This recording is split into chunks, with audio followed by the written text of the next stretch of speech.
Saudi Arabia, Libya, Qatar, Turkey are all in the Zionist camp. Is it so difficult for you to understand that? I hope you're listening to me in Syria. Saudi Arabia, Libya, now under Zionist rule, Qatar, Turkey are all in the Zionist camp. Turkey is a member state of NATO. And these are the countries who are financing, and these are the countries who are supplying the weapons to you to go and fight. Is this a legitimate jihad, or is this a Zionist attack on Syria? Why is it so difficult for you to understand? You declare of those who oppose you and who are supporting the government of Syria in its opposition to the insurrectionists, that these are wajibul qatl, that it is legitimate for you to kill them. And you go to Syria and you kill these people. The price that you will pay for killing people for no just cause is the fire of Jahannam. If you die in the struggle, you are not shaheed. No. You go into the hellfire. And those who you kill, they are the ones who will be shuhada. And so we say, if you see with two eyes, you will recognize that this is a misguided effort. Libya, under the new regime, is sending weapons, and it is likely that high-tech weapons that the Libyan army used to have would find their way into Syria. NATO will say, we didn't send it, it came from Libya. As these high-tech weapons come into your hands and you start using them, there will be an escalation of the conflict in Syria. High-tech weapons are also going to come from Saudi Arabia and Qatar, which seem to be hell-bent, doing everything they can possibly do to bring down the regime in Syria and make Syria another Libya. Perhaps this is the fulfillment, one more time, of the prophecy of Nabi Muhammad alayhi salatu wasalam, and I hope you're listening to me in Syria, because you know very well that Saudi Arabia is financing and Saudi Arabia is sending weapons. And Saudi Arabia is ruled by people who came from Najd. Saudi Arabia has Hijaz and has Najd. Hijaz is to the west and Najd is to the east. Nabi Muhammad alayhi salatu wasalam is in Medina. And he says, Allahumma barik lana fi shamina wa yamanina. Oh Allah, put blessings for us in our Sham and our Yemen. And they asked, what about Najd? 3 times. And he said, from Najd, pointing in the direction of Najd, he says, from there would be the horns of shaitan, qarn of shaitan, and tribulations. And the rulers of Saudi Arabia today, the Saudi Wahhabi rulers of Saudi Arabia, are Najdi. He pointed to the east and he said, from there will come qarn shaitan, the horns of Satan. And so I ask of you, who say that you are waging a legitimate jihad in Syria today, can the horns of Satan be part of a legitimate jihad? Have you got no sense? Saudi Arabia is in this struggle up to its neck, the insurrection in Syria, and therefore the current of shaitan is involved in it. Qatar has suddenly risen up as a Zionist state. It is hosting Al Jazeera and the evidence mounts every day that Al Jazeera is a sister of CNN. Every time there's an Arab Spring, an insurrection or a rebellion or something, Al Jazeera is there to add fuel to the fire, to try to ensure that the struggle is successful and the Zionists achieve their objective. So the dust is no longer there in our eyes, and we can see plainly what Al Jazeera is, a Zionist front organization. Qatar was chosen, little Qatar, which yesterday was only taking care of sheep and goats and diving in the sea for pearls, is now hosting the 2022 World Cup.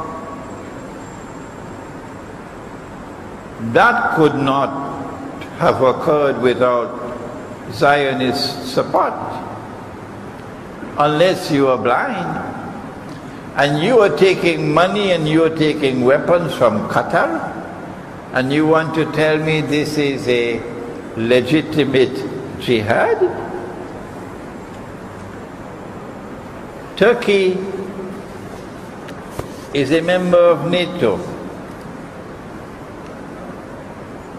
and Turkey as a NATO member supported the insurrection, the armed insurrection in Libya to overthrow the Gaddafi regime. And when they succeeded, the British Prime Minister and the French Prime Minister were the first to fly into Tripoli to congratulate the Zionist success in Libya. And guess who followed them? It was the Turkish Prime Minister, to his eternal shame. To his eternal shame. He flew to Tripoli to congratulate them on their struggle, which had succeeded. And so now NATO is in control of Libya. And this is the same Turkish government which is now sending arms and sending weapons and sending men and financing on behalf of NATO, and therefore on behalf of the Zionists, the insurrection in Syria.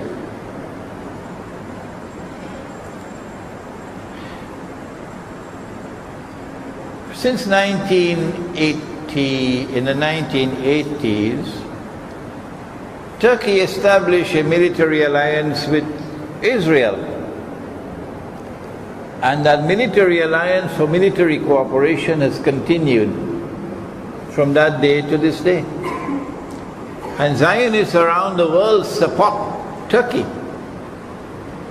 and will not allow criticisms of Turkey, because they consider Turkey to be an ally of the State of Israel.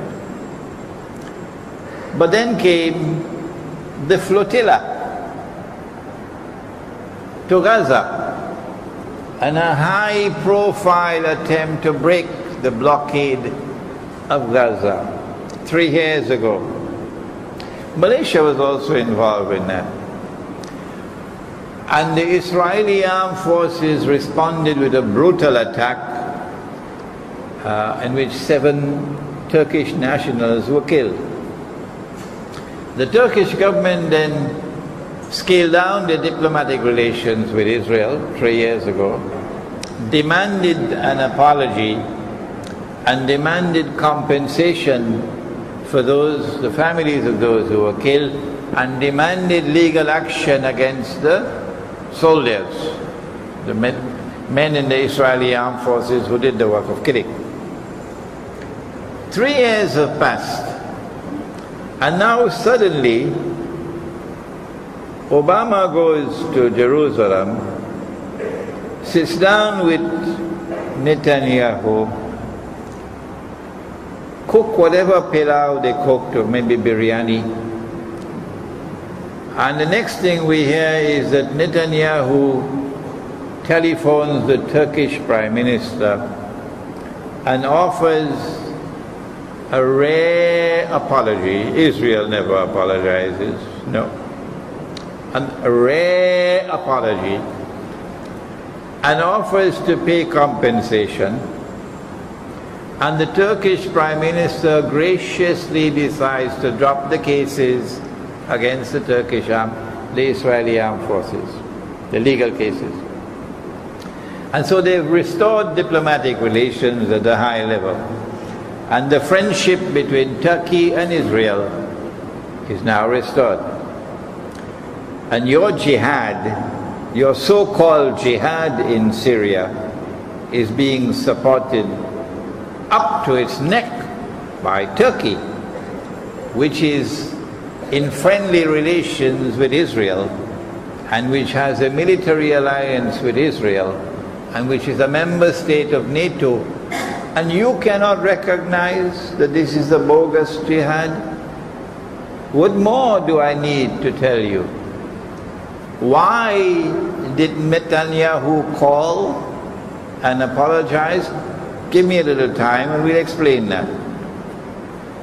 Turkey also is the inheritor of the Ottoman Empire.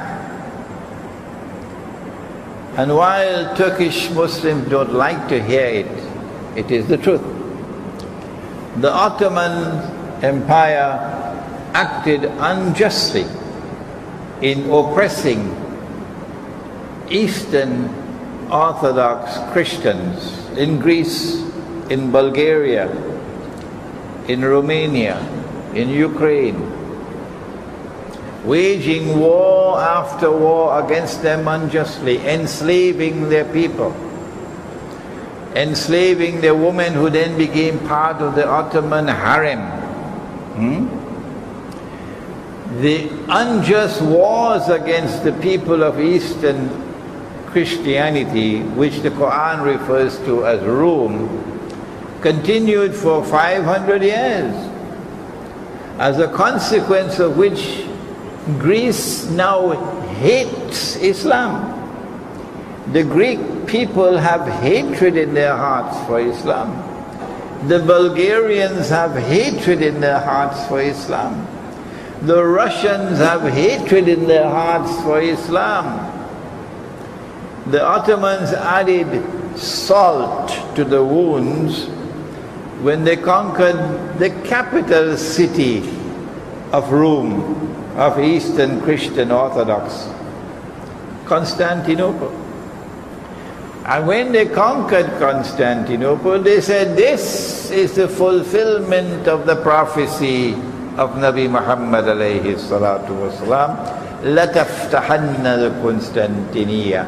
You will most certainly conquer Constantinople. No, you're wrong. That prophecy is still to be fulfilled. And I'm planning to write a little book on that, inshallah. The same way that the Ottomans oppressed the people of Eastern Europe, the Christians of Eastern Europe, and did it on behalf of the Zionists, not knowing it, so too has Turkey consistently oppressed the Kurdish people from day one. You cannot consistently oppress a people and not expect them to respond. If they have responded with terrorism, you started it. You are the cause of it. And this oppression of the Kurdish people by Turkey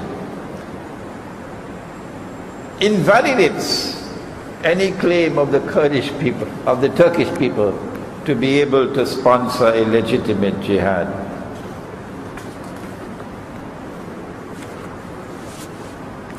Finally, I don't know whether you know of it, those of you who are there in Syria, waging the so-called jihad.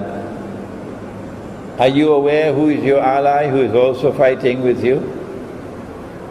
is not just Libya and Saudi Arabia and Qatar and Turkey. You have another friend who is fighting with you against the same regime. That friend sent their aircraft to bomb Syria. I'm talking about Israel. Are you happy to be in the Israeli camp? To have Israel as your ally in this so-called jihad? Israel attacked Syria. It must have been about a month or 2 months ago. The methodology of your struggle is also wrong, with acts of terrorism and killing people because you say they are wajibul qatl, killing them in a masjid, a sheikh who is delivering a sermon, and this invalidates your claim to be a valid jihad. The Zionists want to break the resistance front. That's why they attacked Libya and now Syria and then Iran. The Zionists want to break the resistance front and replace it with what? Not pro-Zionist regimes. What they want in Syria is an Islamic government. They want an Islamic government which will claim that they're restoring the Khilafah in Syria. And that this Islamic government will declare we're waging jihad against Israel. That we're going to liberate the Holy Land. And as you get a string of Islamic governments and the rhetoric begins to rise all around Israel. I made this analysis about 12 years ago in a lecture in Sydney. A domino effect. They'll fall one by one and Islamic governments will emerge. Why does Israel smile when Ikhwan al-Muslimun takes over in Egypt? Why does Israel smile when you now have a so-called Islamic government in Libya? Israel is smiling because Israel will tomorrow be able to claim with some justification that Islam is rising now from its slumber, and Islam poses the greatest of all threats to the state of Israel. The Muslims are going to wipe us off the map. And if we don't do something, we'll be finished. And so Israel is creating what is called casus bellum, a justification for waging the great wars that Israel has already planned to wage. In order for Israel to rule the world, Israel must rule the Arabs. In order for Israel to rule the Arabs, she needs not only to enslave them economically and monetarily, but also military occupation. Israel has to wage big wars. And Israel does not want to wage her big wars while yet appearing to be an aggressor. And so the Arab Spring is meant to produce a strategic environment of Islamic governments all around Israel that will justify an Israel war, a great war of Israel launched against the Arabs. We now come to the most important part of our talk tonight, and that is that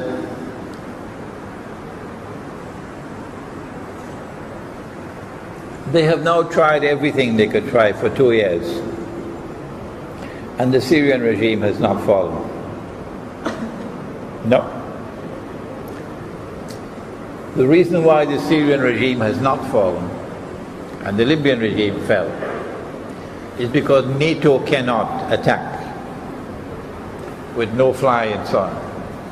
Because Russia has blocked it, and China has blocked it in the Security Council. Why did Russia and China vote in favor on Libya? It's a mysterious question. I have an answer, but I don't know whether I'm right or wrong. Very mysterious. But on on Syria, Putin has put his foot down, and they're not budging. And so NATO cannot intervene militarily. And that is why the Syrian regime has survived. So what do you do after 2 years? I hope I'm wrong. Because if I'm right, we're in plenty trouble. I believe that they have now decided the time has come for Turkey to attack Syria. Of course, there will have to be some false flag terrorism as usual to justify the attack. Maybe a chemical attack. And they say, well, Syria's chemical weapons are now out of control of the Syrian government. Or some other kind of a false flag act of terrorism, which will justify a Turkish attack on Syria. As soon as Turkey attacks Syria, it will not be long, I believe, before Russia will intervene. And if Russia intervenes, then there have been those who have been writing to me for 2 years now and saying to me, Sheikh,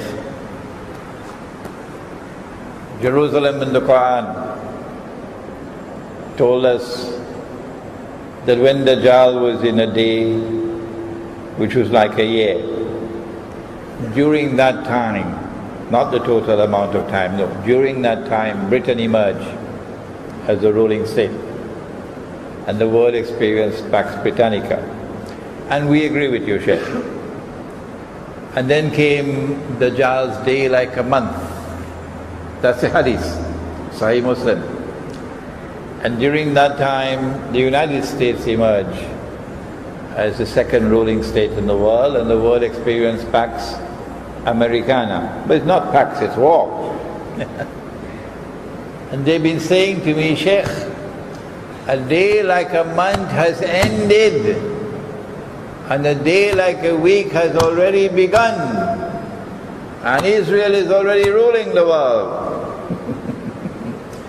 And I have refrained so far from making such a statement. But I have to say that if Turkey attacks Syria, then Israel is going to come out from behind the hijab, and Israel is going to participate full-fledged in the war. Russia is going to enter. Then I'll have to concede that a day which is like a week has now commenced. How long it's going to last, I don't know. When a day which is like a week has ended, only then will Dajjal appear in our world of space and time, and you see him as a human being. And so look in the coming days and coming weeks for a false flag act of terrorism, maybe chemical. Look for a Turkish attack on Syria. Look for Israel then joining in the war, and that is why they had to do the apology. That is the reason for the apology. And then look for Russian intervention. If Russia intervenes, then I have something more to say. The Quran speaks of Rum. And Nabi Muhammad ﷺ also speaks about Rum, and that we Muslims will make an alliance with Rum. What is proper methodology if we want to identify Rome. Proper methodology is you go first to the Quran. That's proper methodology. And after going to the Quran, then you go to the Hadith. And after going to the Quran and Hadith, then you go to data outside of the Quran and Hadith, and you'll accept it to the extent that it is in harmony with the Quran and Hadith. When we go to the Quran, we find a whole surah of the Quran named Surah Rum. And in that surah Allah says, غُلِبَتِ الرُّومِ. Rome has been defeated. وَهُمْ مِنْ بَعْدِ غَلَبِهِمْ سَيَغْلِبُونَ. But they, فِي بِضْعَ سِنِينَ. But they will, within a short period of time, reverse the tide and defeat the enemy and be victorious. When this verse of the Quran was revealed, all the companions of the Prophet alayhi salatu wasalam and the Prophet himself sallallahu ta'ala alayhi wasallam all recognized that the Quran was speaking of the Byzantine Christian Empire, not about Washington and London and Paris and NATO. That the Persian Empire defeated Byzantium, and the kuffar of Makkah, the mushrikun, were all celebrating because Byzantium worship, a book that came down from Allah, and so too this new religion in Makkah. So there was an affinity. And we were sad when we heard the news of the defeat of the Byzantine. But when the verse came down, then Abu Bakr Siddiq radiallahu ta'ala anhu made a bet with Ka'b bin Ubay, I think was his name. A bet that the Byzantines are going to defeat the Persians within 3 years. And when the Prophet ﷺ heard about the bet, he said, no, Abu Bakr, you got to increase it. Because it doesn't mean 3, it means between 3 and 9. Between 3 and 9. Bid'a sinin.